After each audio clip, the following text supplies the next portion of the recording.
Hello everyone and welcome. Today we're here to talk about AGL Energy's Liddell coal-fired power station closure in New South Wales, which attracted a lot of attention in Australia.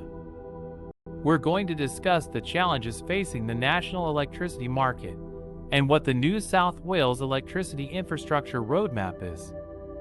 We'll also delve into the importance of renewables in the future and household solar options.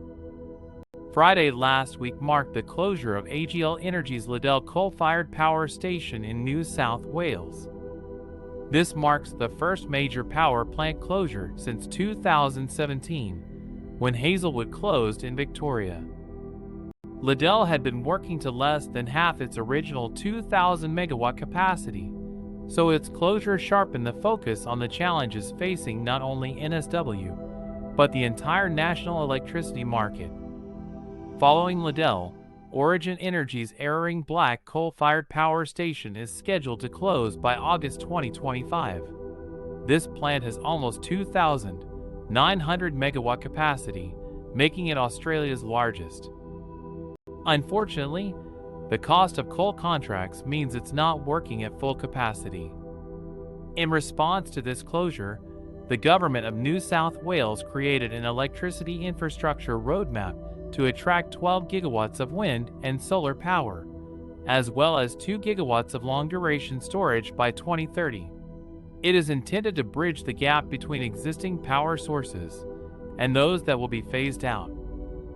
It might prove challenging to keep these ambitious goals on track, however, because projects like Snowy Hydro's 2.0 pump storage project have been delayed due to other factors, like the coronavirus pandemic.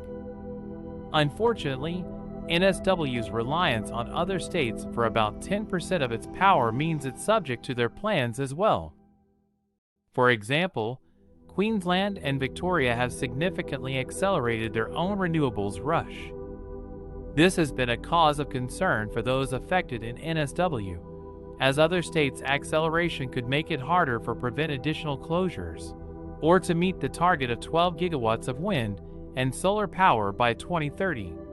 The government has affirmed its dedication to keeping the lights on, however, by aiming to get as much renewable energy as possible in operation as soon as they can.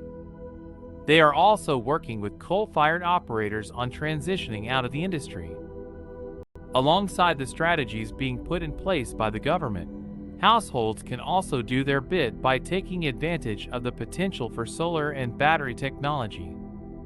According to reports, for the past 5 years, the largest source of new generation in the national electricity market has been rooftop solar.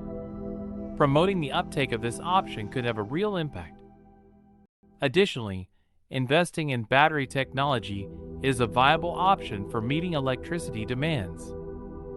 Overall, the closure of AGL Energy's Liddell coal-fired power station has highlighted some of the complex challenges that Australia is facing as it moves away from traditional forms of electricity generation.